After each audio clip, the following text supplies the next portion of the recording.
Jai Narayan student, welcome back here. I hope all are well. Now student, today we'll start for power sharing. But power sharing में हम लोग ने lecture 1, lecture 2 complete हो चुका है, जिसमें हम लोग ने डिस्कस किया था बेल्जियम और ब्रुसेल को। आज हम डिस्कस करेंगे स्टूडेंट श्रीलंका और Tamil. Now student, Sri Lanka emerged as an independent country in 1948 और अगर हम लोग इंडिया की बात करें तो India is got the freedom for 1947। तो यहाँ पर हम लोग ने ये देखा कि श्रीलंका इंडिपेंडेंट कंट्री कब बनी है, 1948। Now student, total population 2 crore थी श्रीलंका में और सेम एज हरियाणा। और इस तरीके से आपने यहाँ की पॉपुलेशन देखी कितनी है, 2 करोड़ श्रीलंका की। क्लियर? और सेम एज हरियाणा, मतलब इसी तरह से हरियाणा में भी है। Now next student, I am already discuss the ethnic composition of Belgium and Sri Lanka. तो बट श्रीलंका इतनी कंपोजिशन आप देख सकते हैं, हमने अभी प्रीवियस क्लास में आपको बेल्जियम और ब्रुसेल का डिस्कस किया था। अब आप इतनी कंपोजिशन ऑफ श्रीलंका का देखेंगे। तो श्रीलंका कि सबसे पहले सिन्हाला स्पीकिंग आप देख सकते हैं। तो Sinhala speaking account for 74% of the total population. Clear? And another community is Tamil speaking, तो विच इज 2 सब ग्रुप है। देखिए इसके इनके 2 ग्रुप आपको दिख रहे होंगे। तो the Sri Lankan Tamils which are account of 13%। Okay, कितने परसेंट स्टूडेंट? 13%। तो they are native of Sri Lanka, तो इनको हम नेटिव श्रीलंका में कहेंगे। और आपका हो गया द इंडियन जो तमिल्स अकाउंट थे वो 5% थे। क्लियर? तो they are Indian origin. About 7% of the population is Christian, तो कुछ हमारे क्रिश्चियन हो गए 7%। फिर आपके 13 आपके टोटल हो गए जो श्रीलंकन तमिल्स थे और 5 जो थे वो इंडियन थे। और यहाँ पे टोटल आपका हो जाएगा 18%। तो देखिए सिन्हाला जो है सबसे ज़्यादा थे जो 74% है। फिर आपका 7% Christian, Indian Tamils 5%। Okay, and उसके बाद उसको माइनस करेंगे तो जो हमारे श्रीलंकन तमिल्स आएंगे वो 13% आएंगे। Clear? Next Now student, in Sri Lanka, Sinhala community enjoy the bigger majority and impose its will on the entire country. तो यहाँ पर आप देखेंगे जो Sinhala was recognized as the only the official language in Sri Lanka, but Tamil language was not given due the importance. और यहाँ पर आप नोटिस करेंगे कि सिन्हाला को ही पासिंग किया गया एक्ट 1956 में। और मैंने आपकी क्लास स्टार्ट करते समय आपको बताया कि आफ्टर इंडिपेंडेंस इन 1948 में वो इंडिपेंडेंस हुए, the democratically elected the Sri Lankan government. तो adopted a series of majoritism measure to establish Sinhala supremacy by the passing act in 1956. It means student कि सिन्हाला को establish किया गया और एक एक्ट पास हुआ 1956 में। और Sinhala was the recognized as the only official language in Sri Lanka, उनको एक ऑफिशियल लैंग्वेज बनाया गया, but Tamil language was not given due the importance। और इस तरीके से जो तमिल्स थे वो बहुत ही ज़्यादा अपने आप को एलिशन फील कर रहे थे और इसी वजह से एक सिविल वॉर हुआ। तो आगे हम इस स्टोरी को आगे कंटिन्यू करेंगे। Now see, Sinhala community was in the majority so they had form to the government. और सिन्हाला कम्युनिटी ने क्या किया, उन्होंने एक तो वो अपने मेजॉरिटी में थे, उन्होंने एक कम्युनिटी बनाई और एक अपनी ही गवर्नमेंट को फॉर्म कर लिया। तो अब इस तरीके से इन्होंने क्या किया कि अपनी तो मेजॉरिटी में बना, अपने आप को बहुत मेजॉरिटी को देखते हुए और अपनी इम्पोर्टेंस उन्होंने बनाई, वहाँ पे इस्टेब्लिश किया, और तमिल को वहाँ से उनको मतलब इम्पोर्टेंस नहीं मिली। और इस तरीके से Sri Lankan government formulated a policy in which only the Sinhala applicants were preferred for position in university, government job. अब इस तरीके से क्या हुआ, उन्होंने तो एक गवर्नमेंट भी फॉर्म किया, साथ में अपनी position university, school, colleges, government job, सब जगह सिन्हाला को ही जॉब मिल रही थी, मतलब सिन्हाला के ही पर्सनस को मिल रही थी हर चीज़, और तमिल्स को इग्नोर किया जा रहा था। तो इस तरीके से वहाँ पर बहुत ही ज़्यादा कॉन्फ्लिक्ट का माहौल बन चुका था श्रीलंका में। और किसकी वजह से स्टूडेंट बन रहा था? श्रीलंका की वजह से। तो कभी कभी बोर्ड में क्वेश्चन आता है कि what were the reasons for the alienation of Sri Lankan Tamils. तो what was the effect of this on Sri Lanka Tamils. तो आप इस इफेक्ट को आप देख सकते हैं कि आप फील कर रहे होंगे खुद ही कि यहाँ पे एक एलिनेशन फील आपको करा रहा है कि लोग आपस में कितनी इनको मतलब इनके लिए कितना कॉन्फ्लिक्ट का माहौल तैयार कर रहे हैं और इनको हर चीज़ से इग्नोर किया जा रहा था। यहाँ तक कि जब गवर्नमेंट फॉर्म्ड हुई तो इन्होंने अपने ही लोगों को दिया, सिन्हाला के ही लोगों को यूनिवर्सिटी में भी, स्कूल कॉलेज हर जगह एडमिशन हो, चाहे गवर्नमेंट जॉब है, सब जगह इन्हीं को पोजीशंस मिल रही थी। Now next, they made as such policies which favored Sinhala applicants for university position and government job।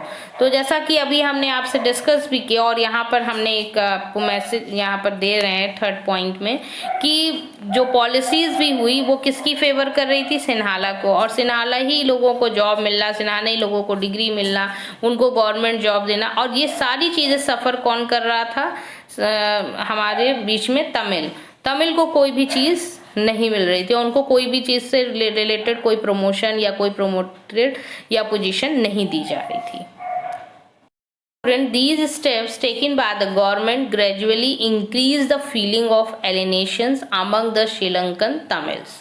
तो यहाँ पर जो स्टेप उठाया गया वो गवर्नमेंट ने यही चीज़ें फील करी, मतलब जो गवर्नमेंट बनी सिन्हाला की, उन्होंने इतनी फीलिंग दिखाई, मतलब उन्होंने इस तरीके से उस वहाँ पर पूरी तरीके से तमिल्स को इग्नोर किया और तमिल इतना ज़्यादा फील कर रहे थे कि हमें तो हर चीज़ से काट दिया गया, मुझे हर चीज़ से मतलब कोई पोजीशन नहीं दी जा रही है, हमें जॉब भी नहीं दी जा रही है, हमें कोई इम्पोर्टेंस नहीं दी जा रही है, कहीं पे भी हमें नहीं रखा जा रहा है और सारी चीज़ें सिन्हाला को ही मिल रही है। लैंग्वेजेस से भी हटा दिया, पोजीशन से भी हटा दिया, गवर्नमेंट जॉब से भी अब बहुत ज़्यादा एलिनेशन बढ़ गया था, उनको बहुत बुरा लग रहा था और यही बुरा और यही कॉन्फ्लिक्ट होना आगे देखिए सिविल वॉर होता है। Now next, now students, Sri Lankan Tamils felt that the constitution and government policy denied them political right, discriminated against them in getting the jobs, ignored their interest।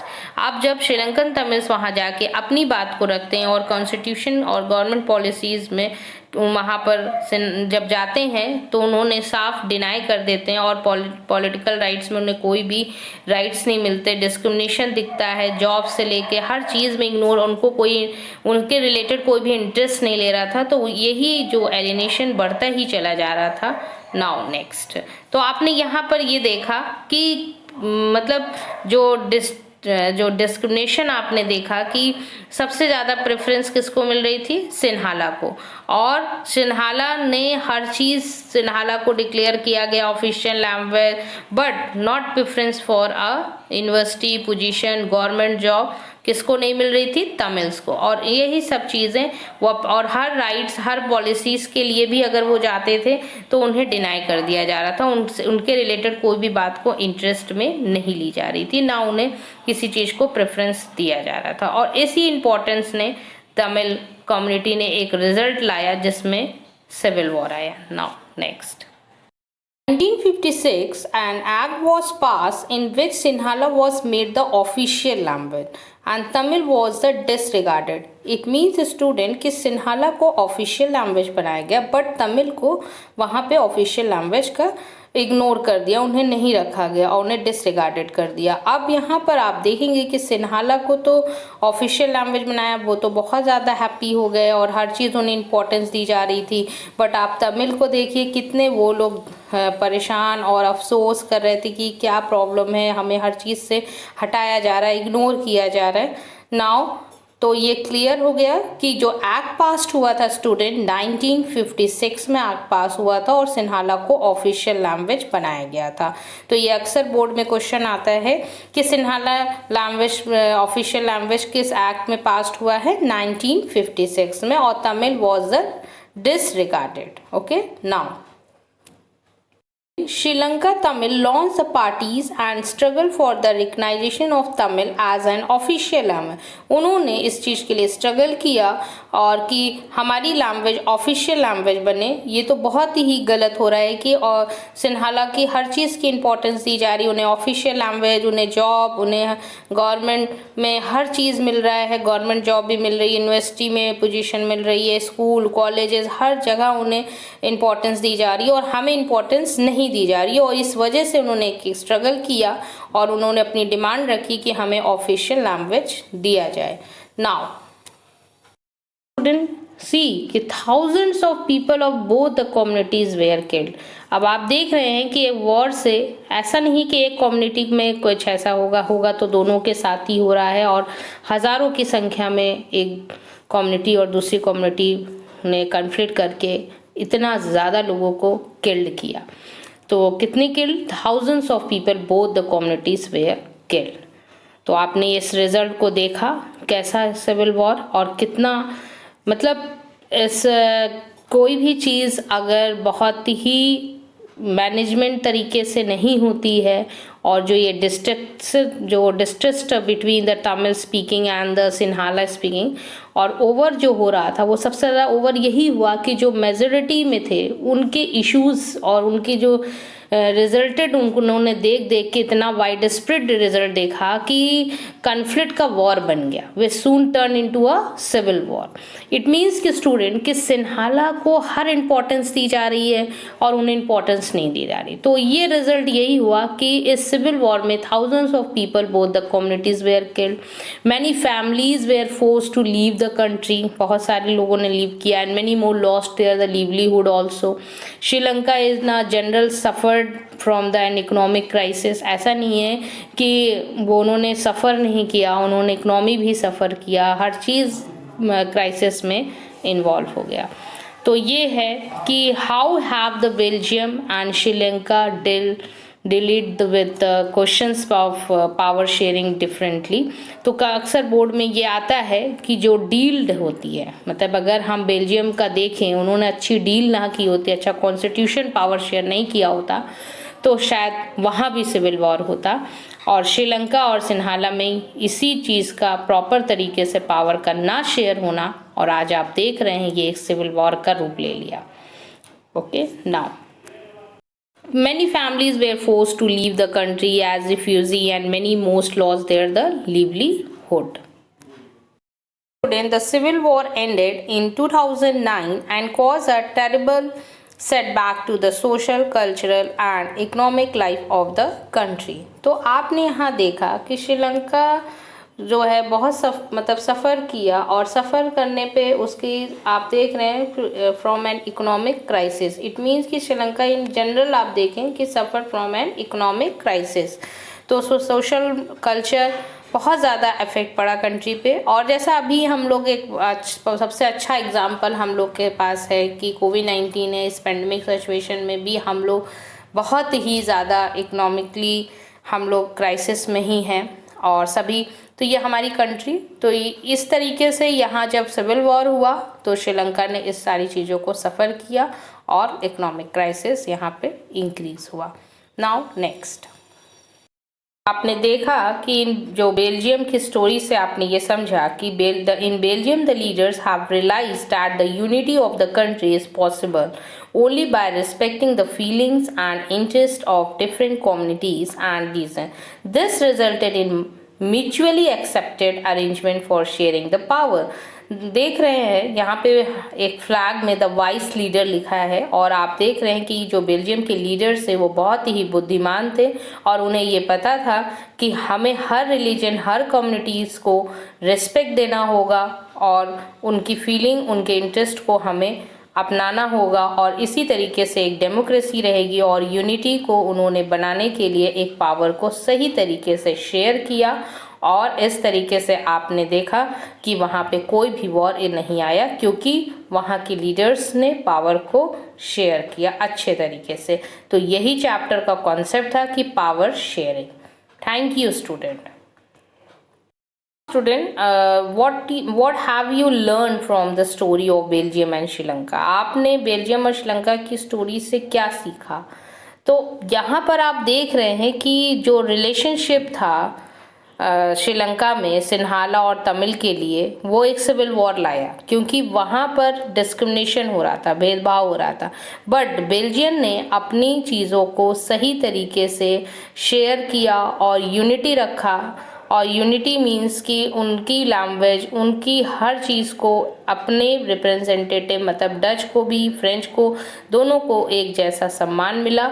और यही same चीज़ Brussels ने भी किया, equal representative, equal जो भी communities में languages होंगी वो भी इक्वल, हर चीज़ में इंटरेस्ट लिया और हर तरीके से उन्हें एक फ्रीडम मतलब दिया।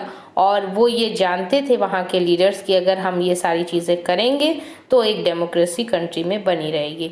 तो ये पावर शेयरिंग एक बेल्जियम की स्टोरी से आपने सीखा, और एक आपने देखा जिन्होंने पावर नहीं शेयर किया तो श्रीलंका में वॉर हुआ और बहुत ज़्यादा सफ़र भी किया श्रीलंका ने, और इस वजह से वहाँ पे इकोनॉमिक क्राइसिस आई।